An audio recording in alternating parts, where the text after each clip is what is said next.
что в переводе называется бурятское государство, ну, родина Бурятия, так скажем. Основные тезисы их три. Бурятия для бурят, бурятам бурятскую власть и Бурятия от Енисея до Амура. В общем, типичный классический бурятский революционер-националист. Так держать. В общем, тема сегодняшнего нашего разговора – это российская агрессия, агрессия российских силовиков в отношении мигрантов, в отношении, скажем, граждан и представителей стран Азербайджана прозвучала жесткая критика.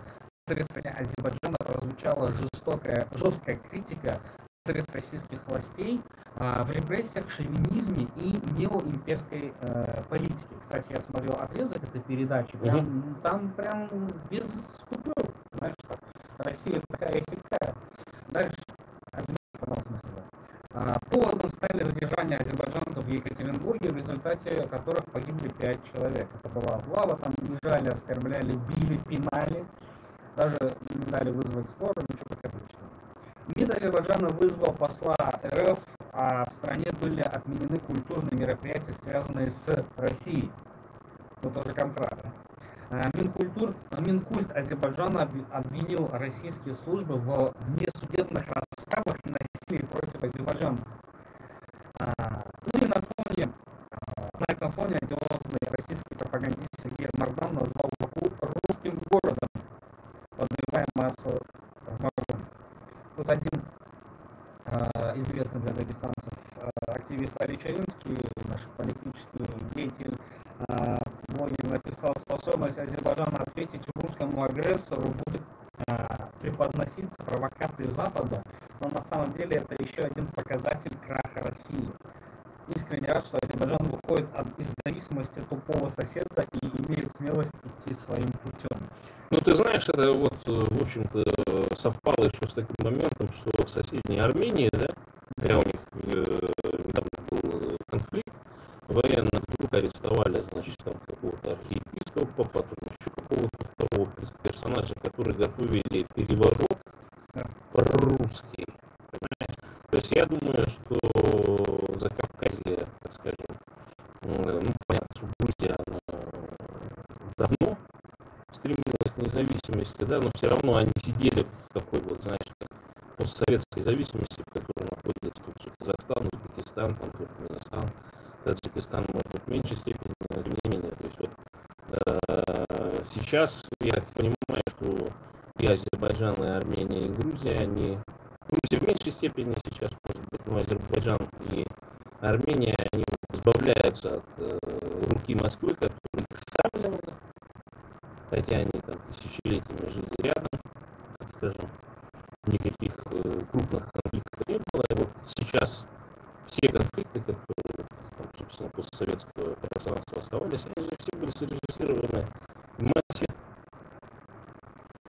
И, то есть, если кто-то подумал, что отношение изменилось, например, вот среди бурят многие такие думают, что ну, они чуть-чуть получше стали жить, да, знаешь, немножко жирка подкопили за эти 30 лет, да, но мы тоже вот буряты, хотя там пропаганда внутри Бурятии, там, что столько же там герои, значит, буряты, там, значит, за то, что пошли границу поднимать, например, да. А тем не менее, какие-то вот люмпины те же, московские, там, непонятные, там, даже не полицейские, а какие-то непонятные, ну, просто вот об него можно вот так вот, знаешь, вытереть его, там, ножом ударить его. Ну, кто это такой? У него никаких там не... Просто берет, хватает, короче, в наглую. То есть, чего полицейский по своим, значит, этим не может сделать, вот таких вот дураков ставят, и причем он отлавливает женщин в основном. То есть, они как-то на женщин заточены, значит, такие менты. Вот сейчас недавно уже ролик был, ну, какая-то явно слуга режима, который себя это в Бурятии представляет, вдруг, значит, осознала себя на месте вот мигрантов, потому что в той же Сахаре, республике Бурятии, тоже в Бурятии есть какая-то такая, что вот мы-то коренные, да, и как-то они вот тоже слепа такая, не замечают, что в основном-то русские воруют наши ресурсы и все прочее, да. А вот Москва, она говорит, вот же мигранты, есть еще более униженная, еще более оскорбленная, так скажем, группа населения социальная, вот, на которую вы можете отыграться. И буряты там в Бурятии, хотя находятся на самой нижней, я считаю, вообще социальной статье, да, как коренное население, вдруг вот против мигрантов они очень так борзо начинают себя вести, а потом, оказываясь в каком-нибудь другом регионе, условно говоря, русском, да, где-нибудь там в Екатеринбурге, в Москве, Питере, вдруг слышат вот этот окрик пьяной вот этой быдячей, свинячей вот этот со стороны всяких там вот этих ментов, всяких там дружинников, так называемых, и так далее, понимаешь?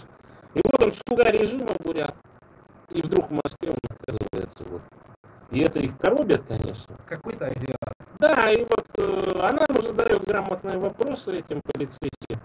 И значит, вот, вы занимаетесь разжиганием межнациональной розни. Это полицейский говорит. Да, то есть, она сомневается. Да, она спрашивает, на каком... Да вы потому что азиаты, мы поэтому подошли. То есть она засомневалась в правомерности действий сотрудника полиции с точки зрения законодательства, да, и задала соответствующий Но она, понимаешь, если бы она была простая, она смолчала, схавала, как это обычно. А тут она, видимо, не простая, сама чиновница, и я еще не удивлюсь, если какая-нибудь работница суда и прокуратуры, короче, а может судья какая-нибудь федеральная, понял? Ну, честно, и вот это быдло, короче, к ней, ну, она достала, конечно, снимает, то есть это просто, ну, по-польски не самовитая, то есть это значит, она отчаянная бурятка, понимаешь, потому что большая часть бурят не такие все тише, ну, вот как вот там, значит, премудрые пескари где-то прячутся под корягой и так далее, чтобы их там, знаешь, не зацепили, не заэтовали,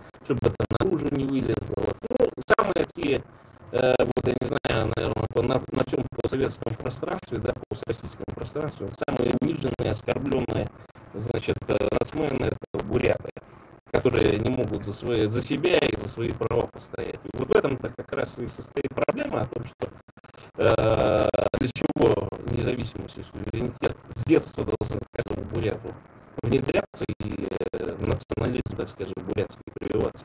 Потому что это в первую очередь борьба за свои права. А если вы не боретесь за свои права, так они у вас их и не будет. А вообще, мало когда действительно иммигранты, да, реальные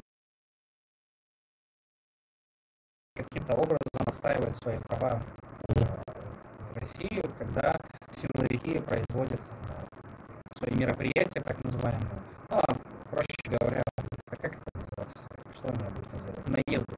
Да. Пример, случай с, допустим, Узбекистан, да, выразил ноту тоже по поводу действий российских силовиков, когда там облава устраивалась. То есть уже настолько это зачастилось, на стройке МВД они, силовики, ФСБшники, там, устраивают облавы, там, где все оформляется легально, каждый человек, они там устраивают облавы. То есть они что хотят? Не, ну там, знаешь, извини, что перебиваю, там, короче, вот была такая тема, сейчас мне говорят, что звук плохой, я действительно микрофон выключен. Можете перейти на сайт imiradio.pl, и там в прямом эфире тоже будем. И, значит, там ситуация такая, что ФСБ и МВД, они сейчас разработали самотос, согласно которым МВД создает ситуацию, когда одни зарабатывают на мигрантах, да, выдавая всякие вот эти разрешения, все прочее. Нет, функция МВД. Потом, значит, они хватают, другое подразделение МВД хватает этих мигрантов с МВДшными липовыми документами, понял? Да. Хватает их и говорят, что вы создали такую ситуацию и так далее. И вот у вас есть шанс, значит, исправить ситуацию, завербоваться, заключить контракт там, с армией и так далее. И каждый мент вот этот, да, он получает выплату. И что делает ФСБ? ФСБ либо два варианта, либо, значит, в доле, и этот не вынужден делиться мигрантами с ФСБ, потому что они тоже себе хотят и пробовать, и все прочее, короче. Либо ФСБ заводит дело уже на ментов и начинает грузить и тех, которых значит, менты обработали мигрантов несчастных. И ментов, понимаешь, для того, чтобы вот сейчас это так, сейчас. Говорите. Да, и, короче, вот такую ситуацию я прочитал, о том, что это вот такой схематоз существует. Заскриньте тут террористов в эфире. Да. И вот такой. Так, не-не-не, тут вполне возможно, друзья мои, звук первые 7 минут был отключен, я просто не проконтролировал, я извиняюсь. Микрофон был просто отключен, но на imiradio.pl вы можете нас слушать в прямом эфире, мы сейчас идем. Так. Тут новость. Давай. Возвращаемся. В Баку, в азербайджанские совете Борис офис российского агентства «Спутник» в Баку оцепили здание и начали обыск. По данным СМИ, задержаны 2 агента ФСБ, работавшие под прикрытием в редакции. То есть Азербайджан, вот данный момент новости, буквально, сейчас скажу, 17:55 по московскому времени, по варшавскому времени, это 10 минут назад. 10 минут назад. Да, то есть азербайджанские власти начали активные меры предпринимать, потому что действительно это уже...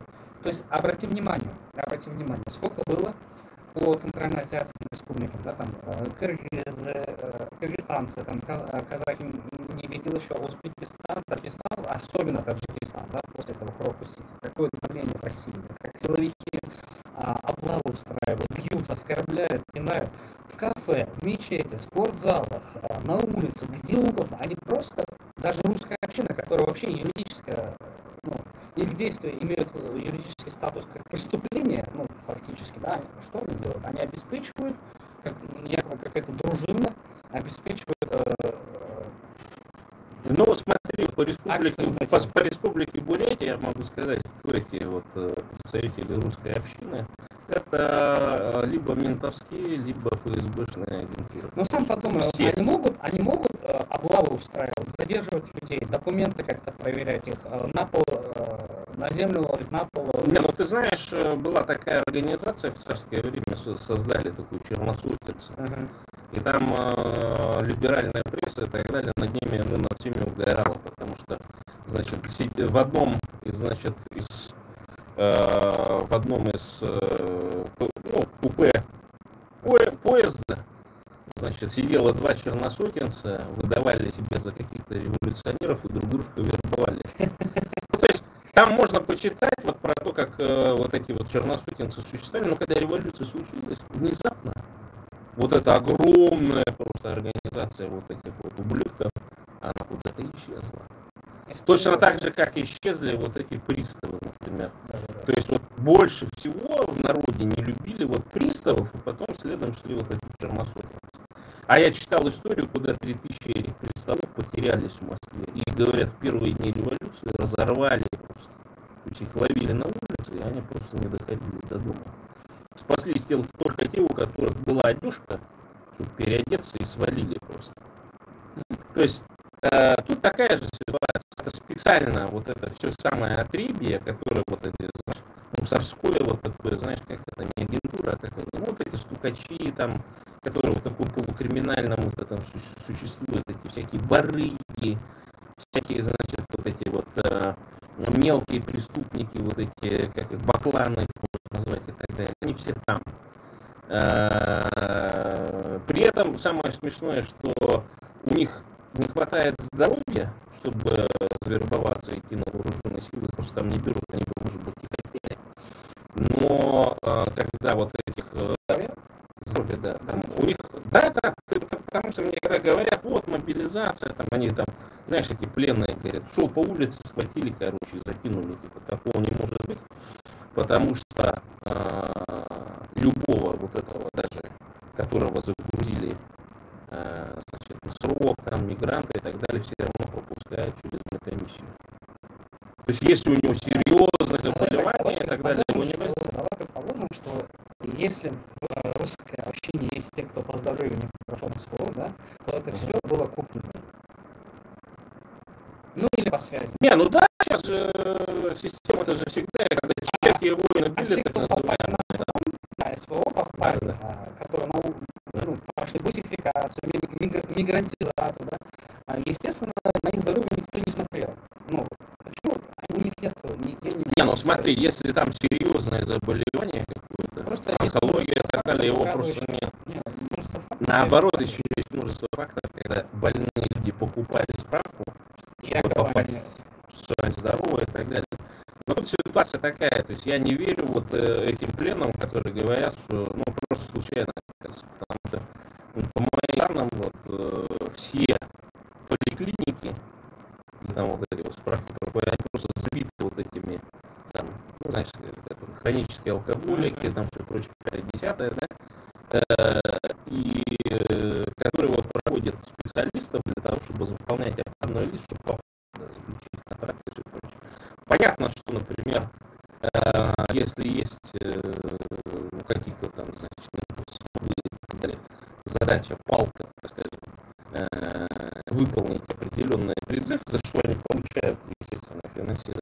Понятно, что там все связано там, и так далее, там, и без ноги, и без глаза. Ну, если говорить о теме, кого как берут, мне кажется, все-таки очень много. Но я, с другой стороны, думаю, вот ты понимаешь, ты свободный человек, то есть они другой страны, Казахстана, значит, Узбекистана и так далее. Что тебе мешает? Ты ничем, в принципе, не ограничен, у тебя доступ к оружию и так далее есть. То есть даже если тебя загнали туда. Ну, как таджика, помнишь? Ну да, не, ну там после они правильно абсолютно сделали, потому что я представляю, какие они условия попали, и правильно сделали. Был действительно жесткий. И нет, я думаю, что там просто было оскорбление Корана, ислама там, и так далее. И поэтому они там же пустили прогон, потом всем вот этим русским офицерам и так далее. И в этом отношении русские офицеры сразу они поняли, на что давить. То есть на человека давить можно, и там часто такое получается, а вот вопросы религии и так далее, они, конечно, его можно в яму кинуть и так далее, он протерпит это. Он не будет стрелять. Ну, я думаю, в идеологическом плане многие так себя, даже не то, что мусульмане, другие тоже. Ну вот там недавно завирусилось видео, где, значит, в прямом эфире бурят голову укусил, причем он умер сразу, а погибал в течение часа и был в сознании. Но вроде как он на этом прямых эфирах объяснял, что его бросила девушка, и второе, как будто бы бросила командование. Я говорю, что за две дурацкие вещи? Во-первых, ты вооруженный мужик. А во-вторых, ну просто, ну ладно, я не знаю, там какая должна принцесса, это тоже, с другой стороны, ты понимаешь, что люди надломанные, да? Кто психически неустойчивый. Я считаю, что и потом, если он эти два факта связал как-то и так далее, ну, ты можешь таким же вооруженным прийти туда, в этот штаб, и спросить с этих офицеров. И я вот последний уже, который эфир говорю о том, что, значит, там медиазона, я сколько помню, да, ресурс, хорошие русские вроде бы, и они подсчитывают из открытых источников, кто погиб. И последние 2 месяца смотрю, в Бурятии вот одни бурятские лица.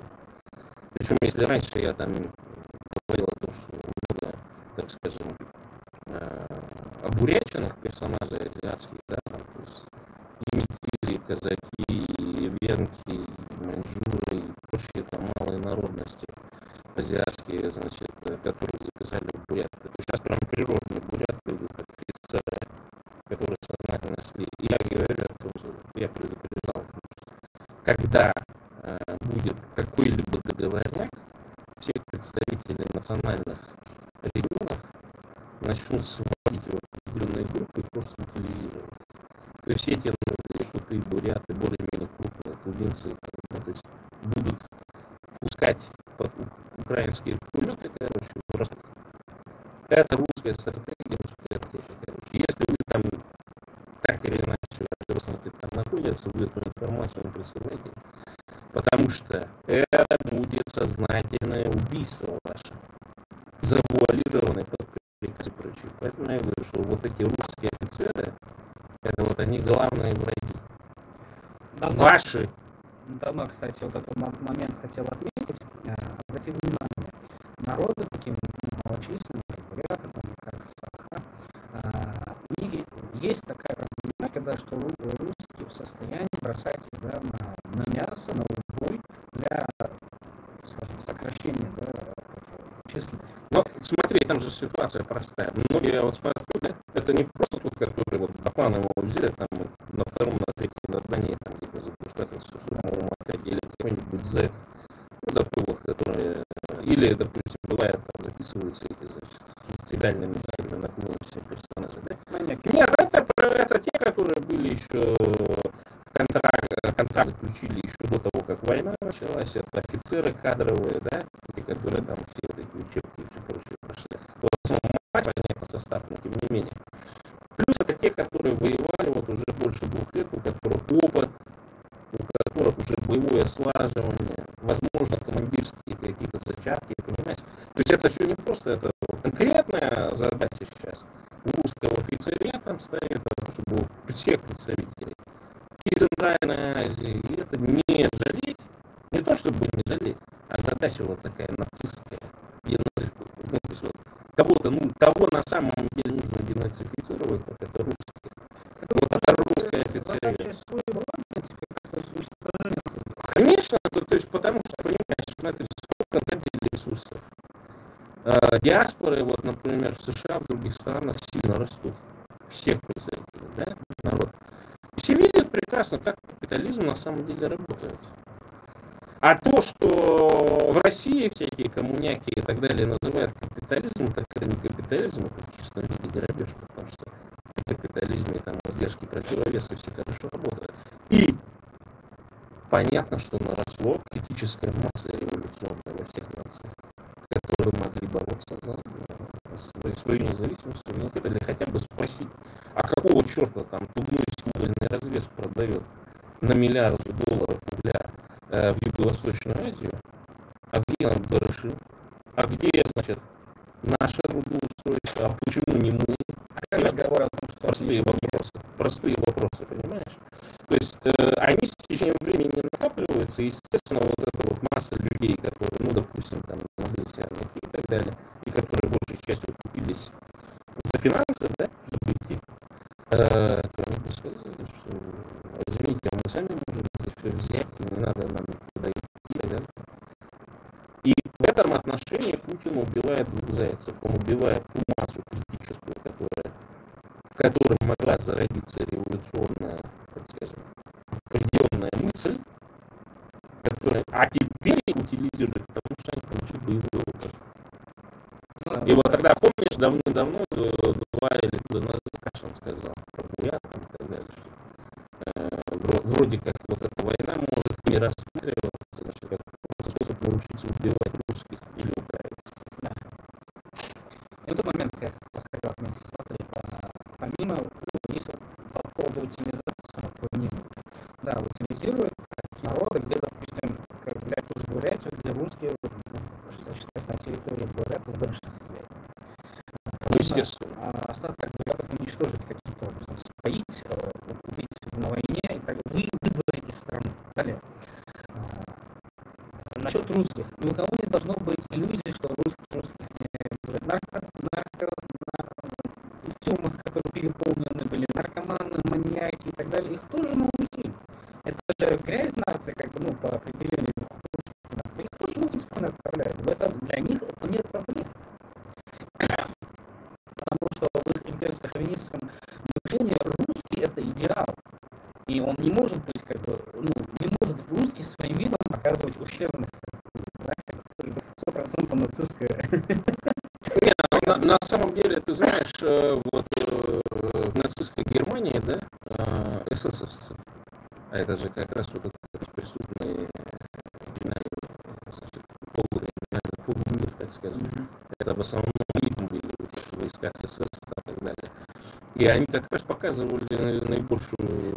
То обладающая определенными качествами, это, скажем так, воровская элита. С другой стороны, ты пойми, в этой среде, да, ты же помнишь, там Ленин, все прочие, они вот эту воровскую всякую криминальную судьбу называли социальным близким классом.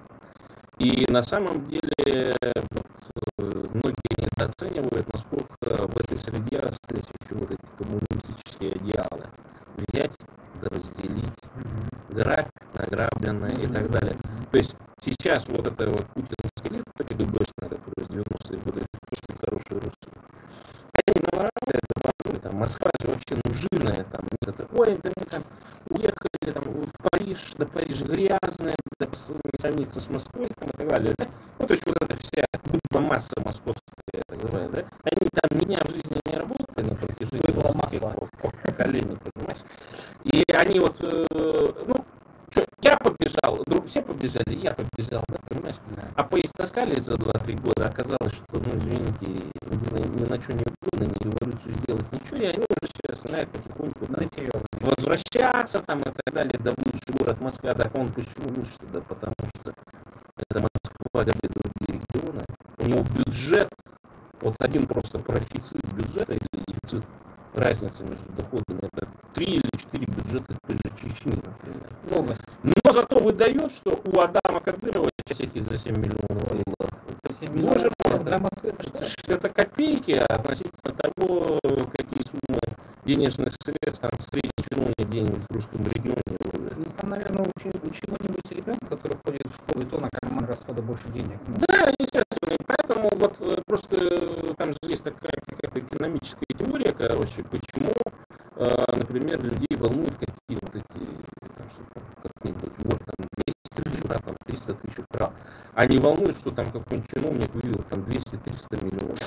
А потому что обыкновенный человек, он не представляет вот 200-300 миллионов, да, он не представляет, и поэтому его мало волнует. Его волнует, что кто-то там украл 18 кроссовки там или еще что-то. 18 миллиардов это ФСБшник или нет?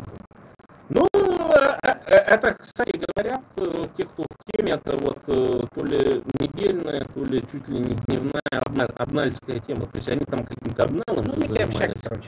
Нет, это даже не Лепчак, это просто был обнальщик, у которого вот привозили просто налик, короче, и где-то они брали без нал, а он был обнальщиком.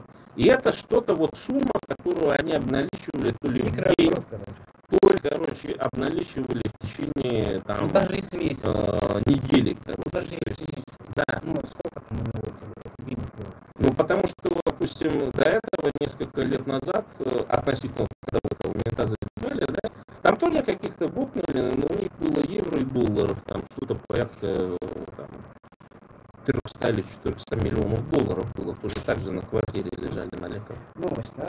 Ты же знаешь, ты слышал, что на госсекретаря Дагестана прояснил, что... Да, кто там сейчас в Дагестане? Ой, я их имена не запоминаю. Ну, госсекретарь, некое лицо, оказывается, существует. Ну, госсекретарь, госсекретарь. Да, что-то как... Я знаю, что есть гауляйтер. Сейчас гауляйтер Мельников. Да, вот это мразотнейший персонаж. Да, все остальные лица, это как бы несущественное что. Ну хорошо, есть некий госсекретарь, оказывается. А в Дагестане есть своя элита. Фишка в чем? Элита позорная. На него облавы ФСБшники, все молчат в Дагестане, все. Его все хвалили, теперь все молчат, боятся. Когда будет судилище, все будут его хаять.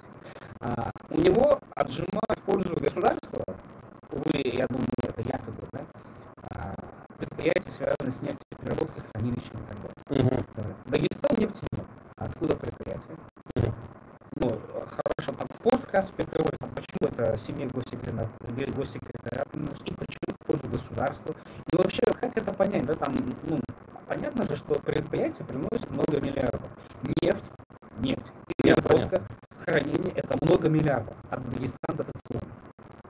Вопрос, почему это принадлежало частным лицам, а вот как бы... Ты же понимаешь, что 90-е годы, я не знаю, как в Дагестане, как с Ваучером. Я понимаю, но фишка в чем? Это... Они могли законно его приватизировать. Ну да, это вряд ли было по налогам, как-то, ну, вряд ли налоги в Дагестан шли, вряд ли это все можно было... Но сейчас же они могут национализировать в пользу государства? И причем это все в Москву. То есть все по решению русских судов происходит. Да. И дело в том, что, знаешь, какая... По решению русского судья. Тут мысль я закончил. Ты знаешь? Ну, тождественно русский суд беззаконие.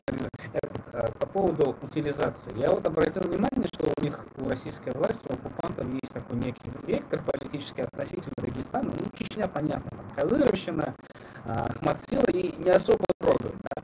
Теперь насчет Дагестана есть такая тенденция, что хотят побольше, какой-то мягкое показать силу, да, для Дагестана. Пряник, типа, не кнутом, а пряник. Типа, дагестанцы все чаще героев возводят, СВОшников. Очень много бонусных программ. Медицина, здравоохранение, в администрации, теперь ипотека, недавно что было там, санаторий, понятно, выплаты и так далее. То есть очень много преференций для сволочей из Дагестана. И тут программа утилизации как бы не сработала, да, а сработала программа ассимиляции через СВО. То есть она сделает их своими, сволочей делают своими, то есть русскими. И теперь завтра, когда оккупант потребует, назовите себя русским, они во всеуслышание будут кричать: я русский, бить себя в грудь. Потому что что? Потому что всем, многим понятно, что война это несправедливая, преступная даже. Они идут за деньги воевать. Это я говорю о дагестанцах, которые манкуры уже фактически предатели. Наверное, если вы в будущем захотите перейти на сторону адекватности и бороться против режима, вам много чего, чтобы, скажем, оправдать свое преступление. Я не знаю. Трудно представить. Сделайте громче просто, раз не слышно. Я думаю, уже надо кейсы собирать.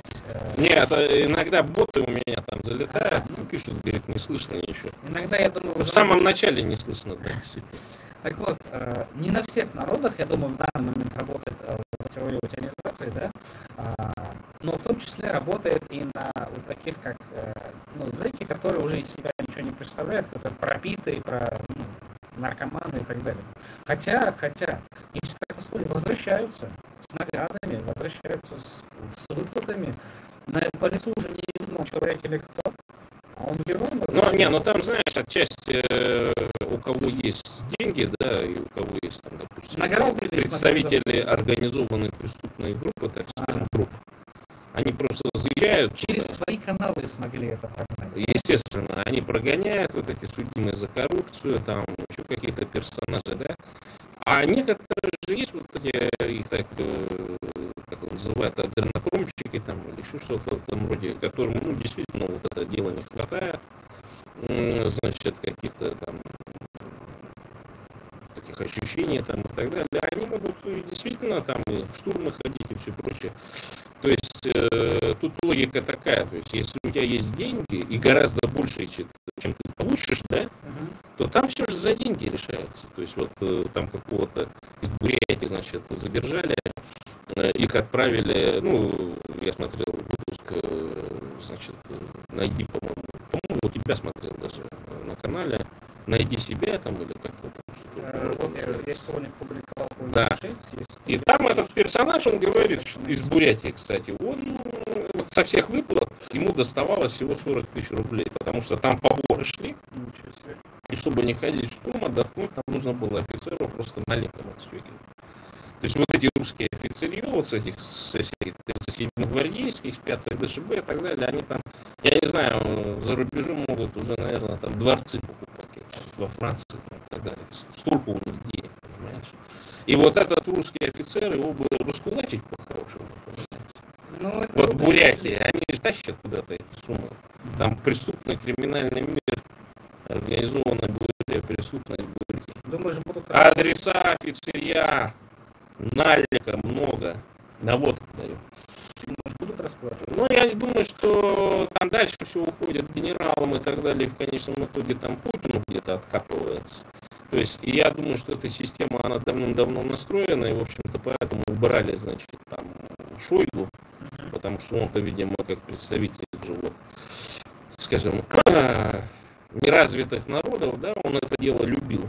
И, видимо, поэтому поставили Суворов-подобного, значит, скопца, так скажем, который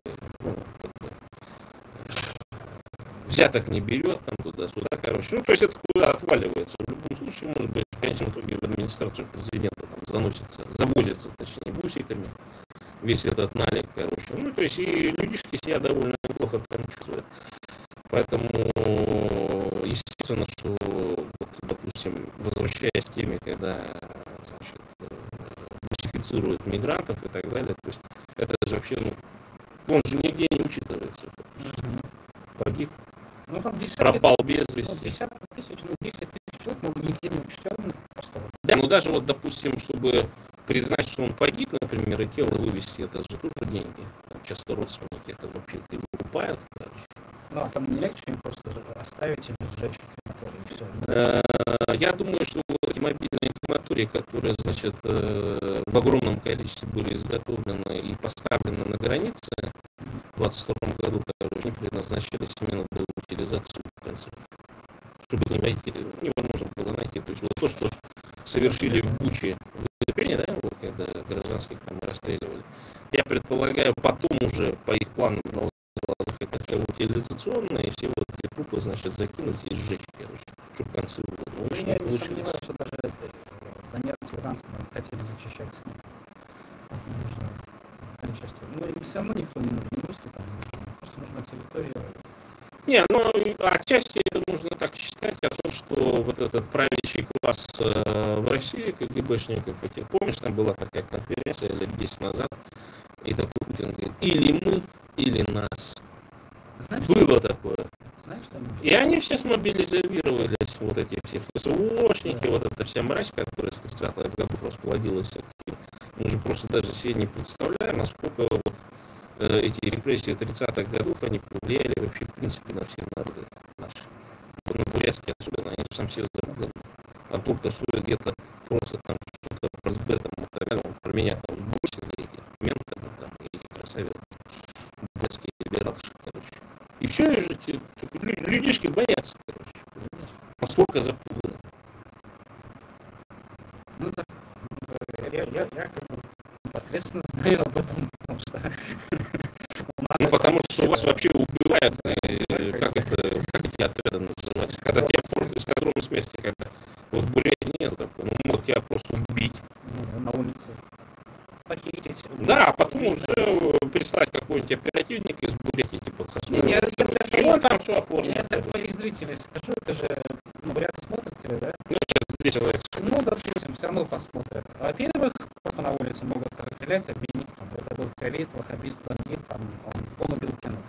Во-вторых, могут похитить, запытать, повесить дело, причем пыток. В-третьих, могут похитить, запытать, не получить результата, подкинуть труп в какое-то здание, заранее подготовленное, расстрелять это здание, расстреливать 3 дня, устроить ГТО, оцепить полгорода, ну, войну устроить, а потом объявить тебя террористом и так далее. То есть там вариантов много, но эскадрон смерти это как бы такой вариант, когда тебе не на кого что-либо свалить, а свалить что-то надо. Например, очередной теракт или подготовку теракта. Да? И еще это как заказуха, то есть убивать активных, скажем, активистов, Правозащитников. правозащитников и так далее. То есть там много функций, но они существуют, и люди гибнут. Много было случаев таких, когда люди... А вот сколько журналистов, например, странной смерти, которые, значит, якобы перебос, там, помнишь, я вот не помню его, он на НТВ, по-моему, работал, этот журналист, и вдруг, типа, умер в Дагестане. Не помню кто, но вот он хорошие такие сюжеты на НТВ делал. НТВшник? Да, вроде бы, если я не ошибаюсь. И якобы передоз, там что-то и так далее. А теперь вот ты рассказываешь, я прекрасно понимаю, может быть, он расследовал какое-то дело, его взяли вот таким образом, убили просто. Тоже... Да, ну вот у нас там пытаются, конечно, тоже там один был тоже журналист, ну у него там, что его убили именно. Я уверен, что он просто сам спился. Но всем активистам в Бурятии и так далее нужно, конечно, за здоровьем следить обязательно, потому что любое хроническое, любое какое заболевание, оно может быть потом использовано для того, чтобы активизировать вашу смерть. Они же там открыли это, значит, лабораторию, которая в КГБ работала по всяким ядам и так далее. Я помню, в 2015 году я поехал в Томск, и вот реально меня там чем-то отравили, потому что я чуть не умер на обратном пути. И, не знаю, наверное, употребление там какого-то количества алкоголя меня спасло от того, что этот какой-нибудь а-ля новичок или какой-нибудь другой отравляющий, боевое отравляющее вещество меньше сработало. Поэтому. Ну, что касаемо мигрантов, да, здоровье сильно просело в 2015 году. Вернемся к тому, с чего мы начали, мероприятия антиамериканские, да? Как ты думаешь, насколько, какой план вообще, куда это приведет, к чему это приведет? Вот сейчас мы увидим, Узбекистан возвращался, в Азербайджане даже конкретно не было очевидно. Но в России к чему это приведет? Они же реально дают гражданство. Тем, кому дали гражданство, они их заставляют воевать. Якобы вы обязаны за это гражданство воевать. Хотя люди зарабатывали деньги, платили эти деньги, платили налоги, оплачивали деньгами, оплачивали себе гражданство. Это нормально? А теперь вы еще будете воевать. Я вообще удивляюсь тем представителям свободных государств, да, Кыргызстана, Узбекистана, Туркменистан в меньшей степени, например, Казахстана, которые едут за российским гражданством. То есть у вас есть свои собственные государства. Я понимаю, конечно, что часто если есть возможность, да, чтобы тебя не геморроили, так скажем, там при пересечении границы и так далее, то есть это удобно, если ты на два государства живешь. У тебя дом в Таджикистане, например, хороший, роскошный, ты там едешь, скажем, на лето или на зиму, да, работаешь. Даже если это как в совке, знаешь, как вахта. Даже если у тебя нет. Понимаешь? То есть, это нормальная схема абсолютно для получения, но есть Европа, есть даже Польша, например, которая тоже активно принимает мигрантов трудовых из Центральной Азии. Едьте сюда. Узбекистан, Таджикистан. Почему ехали много в Россию? Рождаемость еще в советское время была очень высокая. Последний, скажем, массовый эпизод, это опять-таки преследование по религиозному принципу в Таджикистане и Узбекистане. Активные репрессии были. Массовые. Эти КГБшные режимы, Мирзиёева. Узбекистан, Таджикистан, это страны, они здесь где-нибудь в Европе, да, допустим, приехали сюда, там в аэропорту могут на них телефоны шмонать на проверку контактов с какими-нибудь ненадежными. Да, это чисто китайская тема. Там у тебя любой в Китае, любой мент может остановить, говорит, разблокировать. Уезжали в Россию как максимально быстрый и близкий вариант, возможно, даже массовая миграция не трудовая. Тут уезжают, в том числе за долгое время пребывания есть возможность получить гражданство, чтобы не попасть под репрессии у себя. Но патовая ситуация в том, что и в России репрессия по тем же признакам, религиозным. Смотри, там же я как-то возвращался с форума, да, с Праги, и у меня был попутчик с Узбекистана. Я его начал расспрашивать как-то, я потому что вообще не в курсе, как там ситуация в Узбекистане и так далее, кто там реально правит. И он мне называл какие-то фамилии, я забыл, но он говорит, что там на самом деле не правит этот Мирзиёев, там правит на самом деле какой-то другой мужик.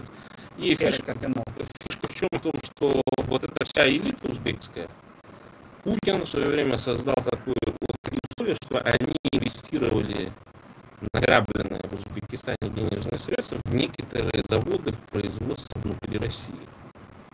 То есть они допустим, инвестировали миллионов, через 5 лет этот завод миллиард или больше стоит. На заводе тоже на этом работают не местное население, допустим, а то, которое этот же персонаж завез через различные схемы. Дешевле, и он гарантированно обеспечивает бесперебойность работы этого завода. Я думаю, что за заводы они там могут делать и так далее. А теперь понимаю, потому что я почитал статистику по тому, как дронов тех же Шахеда там в день производят, значит, Россия. И оказывается, что они в год могут производить до 5 миллионов дронов EVP. Это уже внутри России локализованное производство. И я понимаю, что это, скорее всего, те заводы, которые были построены. Понимаешь, какая связь?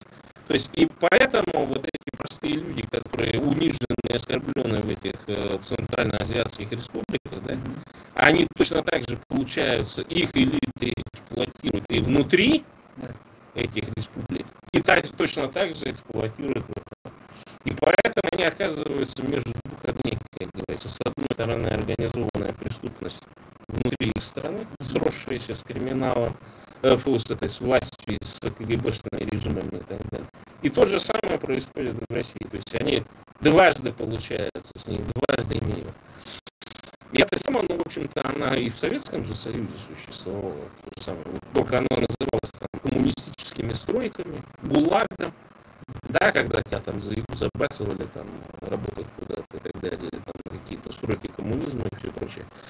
А то, что Советский Союз распался, это позволило просто вот этой не коммунистической, вот этой КГБшной элитой, сращенной с теневыми вот этими серыми кардиналами и серыми миллиардерами, которые существовали в советское время, просто свои награбленные легализовать, украсть вот эти предприятия и прочее, дальше продолжать вот это народонаселение, так скажем, бурить.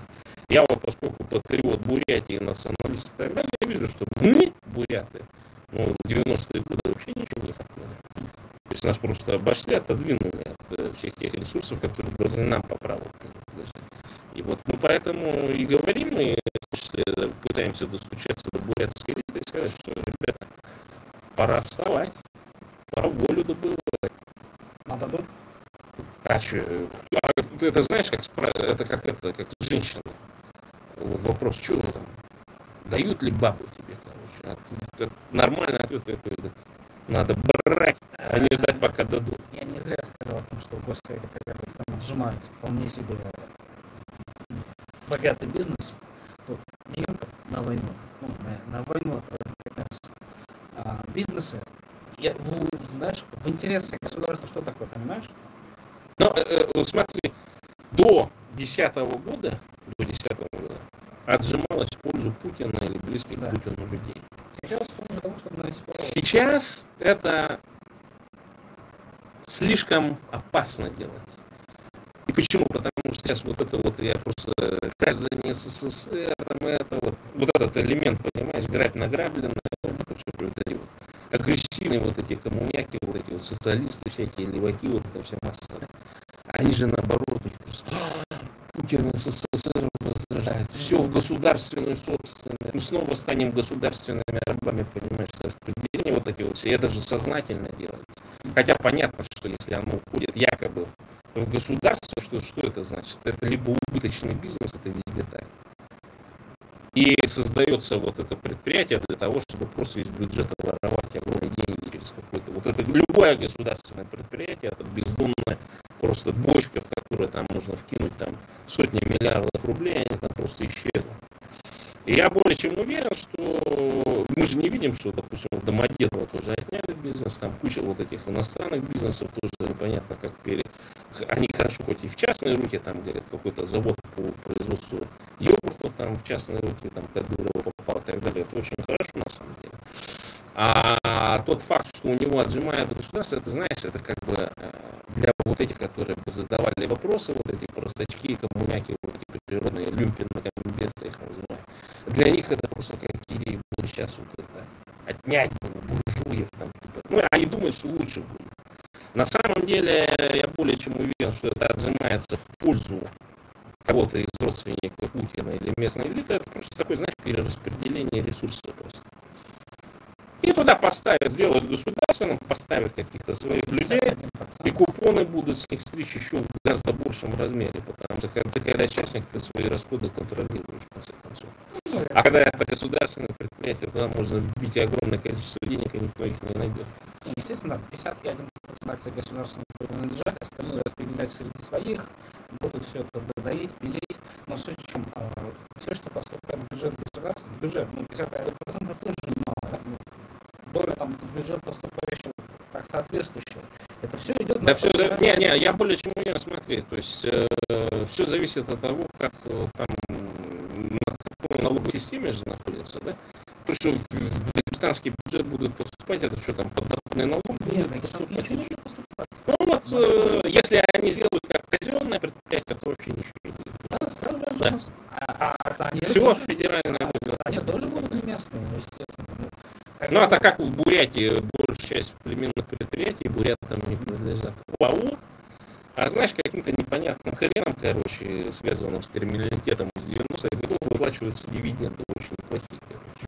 И все это, они все датируемы, понял? Через Министерство, значит, сельского хозяйства это все протекает, там какие-то эти, значит, раз в год приезжают акционеры, там, буряты, там, корову поворачивают за копейки. Понимаешь, племенные эти, короче. Вот это мы знаем вот эту всю схему, понимаешь. Конечно. И они сидят там в этих колхозах довольные, там работа есть за 5000 рублей. И, конечно, напоминаю всем, нам рассказывают, что у нас ничего нет, но когда понимаешь просто обычно открытые данные, оказывается, и все есть, и в достаточно хорошем количестве, объеме, и нефть есть, и прочее, и просто деньги уходят куда? Ну, в Москву и... Ну, это в чистом виде колониализм, это экономический колониализм, это вот правильно там в свое время. Ну, тоже я это критиковал выступление, потому что не стоит вот этим государственным, так скажем, персонажам, всяким там депутатам местных парламентов и так далее, их вообще слушать. А там, ну, как-то один якут сказал, что такое, что там вывозится, это типа колониализм там, и так далее. Это, ну, там шум делала, значит, Лига свободных наций там даже какой-то ролик запилила, типа народ просыпается. Я говорю, это нет, это просто ГБшный персонаж, вкинул, бросил, короче, стресс-тест такой так называемый. Послушай, посмотреть, раньше они же кухни прослушали, а сейчас социальные сети, какие комментарии оставляют, потому что годик назад я сижу ВКонтакте, ну, есть у меня еще эта социальная сеть, раз, и мне прилетает объявление, пройдите, говорит, Бурятии тест. А у меня там на контакте, короче, указано, что я живу где-то в Литве, короче. Я говорю, а какого хрена, опять мне прилетело, что откуда я не знаю, что я вообще бурят. Понял? Ну, я там тест этот прохожу, опрос какой-то. И у меня еще русский номер какой-то сохранился. Короче, 30 рублей прислали за опрос. Ну, опрос вот касался вот этих взаимоотношений национальных, межнациональных и все прочее. Короче. Ну, я, конечно, обострил нормально. Но, тем не менее, они же запустили эти исследования. И именно сначала МСУ, короче. То есть проверить, а как вот эти вот жертвы первоначального этапа, да, сколько бурят там погибло, как повлияли на самосознание, короче. И я сейчас это фиксирую, потому что рост именно национального самосознания, он не из-за меня произошел, или из-за того, что там какие-то, значит, вот эти бурятские там карлицы, так я их называю, демократического движения, там что-то где-то выступает. Он произошел абсолютно независимо от нас, и это такой своего рода народный, так скажем, естественные вопросы, которые, ну, малообразованные люди могут задавать, короче. И вот задача интеллигенции, это как раз бурятская, пустить в правильное направление. Суверенитет, независимость, Бурятия для бурят, понимаешь? Вот это. И они вот этого боятся, русские. Что сейчас начнет просыпаться национальное самосознание вот в таком коренном народе, так скажем. И они поэтому вот этот социализм, коммунизм, интернационализм начинают это, всякие провокации делать на этот счет. У нас там было в Бурятии, что один там шаурму, короче, русский продает. И бурятам перья там какие-то отбросы куриные там засунул там и так далее. Тут его начинает спрашивать, а тут, ну, на гнилуху начинает давить. И, значит, его потом с него черные спрашивают, короче, ну, не за, ну, за что-то другое, короче. То есть подкопались к его словам там и так далее. И там, значит, текст такой, национализм это плохо. И такой камень, такой булыжник в сторону у нас националистов, что мы где буряты против любого национализма. Видишь как? Хитро. А вот рядовой бурятушка, он может вот этого не понять абсолютно, я говорю, понимаешь? И это они специально такие тесты делают, короче. Но национализм это не шовинизм, там был ксенофоб просто, семисюха ксенофоб. Понимаешь? Они путают вот ксенофобию, шовинизм какой-то с национализмом, потому что национализм это за ресурсы. Это за то, чтобы бурят был 1 миллион, а потом 10 миллионов, а потом и 100 миллионов. Понимаете? И чтобы наши ресурсы нами же распределялись. И чтобы бурятами управляли буряты, а не гауляйтеры из Москвы. Вот про что наш национализм. И поэтому не дайте себя обмануть вот этим русским всяким юмористам, шоуменам, всяким вот этим персонажам, которые там в Бурятии борются с национализмом и так далее. Они должны бороться с русской ксенофобией, бороться, значит, с мигрантофобией, которую русские насаждают. Прямо, ну, это знаешь, как это вот, Ты про бурятский национализм не можешь, а вот мигрантов можешь ненавидеть прям открыто, понимаешь? Вот они к чему призывают? К развитию ксенофобии и шовинизма. Да, вот это вот. Смотри, говорят, как хорошо было Да, вот это вот все ерунда. Все вот жили все. мирно и дружно, но мигранты сейчас в России не должны, не должны быть. Да как? Кто сейчас мигрант? Это Нет, же граждане Советского Союза. Прикинь, да? Жили мирно и дружно, как хорошо было, а что вам сейчас мешает хорошо там относиться? Просто вот эта проблема, да, униженных и оскорбленных бурят, я вот не понимаю, потому что то, как русня к бурятам относилась на протяжении 20 века, это хуже, чем то, что испытали негры в Соединенных Штатах, когда там и законы были и все прочее. То есть, и в этом отношении, конечно, вот это, знаешь, это вот травма такая психическая, психологическая. И мало кто вот из этих, которых там в 50-е, 60-е годы, когда бурятов стало больше в города, он передал о том своим вот этим потомкам, так скажем. И эти дурачки-потомки думают, что ну, вот, о пропаганде на школе там, и так далее. Потом они выезжают в какой-нибудь другой регион, где в них там каркаются, плюются там, и так далее, по-всякому используют. И там же разные слои, то есть примитивные вот эти русские люмпины, вот это быдло, работяги там, и так далее. Они так, да, действие какое-то избить, там, перец в глаза залить, там, еще там, оплевать, там, какое-нибудь дерьмо подсунуть в виду и так далее. А русская интеллигенция, она же по-другому себя ведет. Я вот, например, пару раз тут замечал на некоторых мероприятиях, когда там русский интеллигент пытался, ну, знаешь, такие тонкости такие вот, исторические там или еще что-то там, ну, вроде как это, что он-то это знает, а мы-то дураки не обученные, этих книжек не читали, короче. Понял, ну, такие вот подколки вот такие, в духе там лучший вуз мира, это МГУ, там, про него и знать никто не знает, ну, что-то вот такое, короче. Поэтому тут разные вот эти слои этого шовинизма, и все они работают на то, чтобы на колониализм, чтобы подавлять на разных вот этих стратах, социальных группах и так далее, короче. И поэтому единственная борьба, это, конечно, развитие национализма. Например, украинцы. Они же очень огня, они же бандеровцев украинского национализма как огня боялись. Там чуть ли не половина этих политических зон после 50-х годов это же были украинцы, бандеровцы. Вплоть до 80-х, 90-х годов сажали за украинский национализм. Будут бояться дальше. Естественно. И они боятся, что национальная идея она начнет просыпаться в таких народах, как буряты, саха, тувинцы там и так далее. Ну, вместе с тем, чтобы бороться и принимать меры, на этом мы сегодня закончим. Это был Умар Тимнов, у меня в гостях был Зуртан Халтаров. Спасибо большое за приглашение. Тебе спасибо. До встречи на следующей неделе. Пока-пока.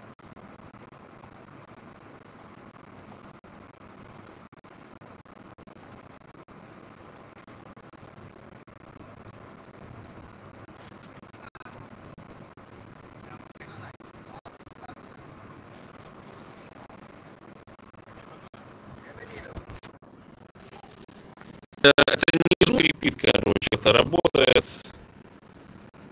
это работает вентилятор. Сейчас я его выключу, короче. Ринчин, выключу звук, выключу вентилятор. Что теперь, хрипит звук или не хрипит? Короче, все, надо пользоваться этими микрофонами, микрофон таскать. Либо у меня там забился этот микрофон, короче.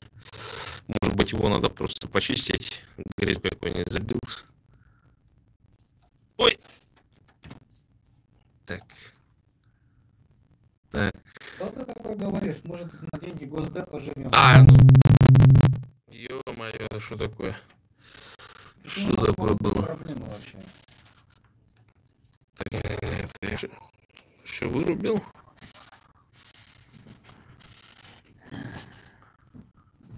Хрипит и без вента, да? Ну все ясно, короче. Глушат. Глушит на канал, короче, глушит. Поставили там какое-нибудь оборудование, короче. Ладно. Завтра или послезавтра постараюсь тоже эфир провести, но уже подключу микрофончик, короче, посмотрим, будет ли это продолжаться. Нет, микрофона нет. Я работаю с этим, как я сейчас включу. Да, наверное, надо продукт чистить там, короче. Ну, я не знаю, не может быть такое хрипение, либо там отваливается у меня уже микрофон, так что скоро, наверное, буду собирать денежные средства, короче, на покупку нового телефона. iPhone 16. А ты за прошлый месяц из года не получил свои 200 тысяч долларов? Не, ну если бы я 200 тысяч долларов получил бы, короче, меня бы, наверное, полгода бы не было эфира, это точно 100%. Ладно, дорогие друзья, спасибо Майеру за приглашение, достаточно интересную тему обговорили. Короче, прощаюсь с вами традиционным способом, повторяйте это с утра, днем, вечером, когда спать ложитесь. Бурятия для бурят, бурятам бурятскую власть, Бурятия от Енисея домой. Только так и не иначе. Сим победим. Всем пока и до новых встреч.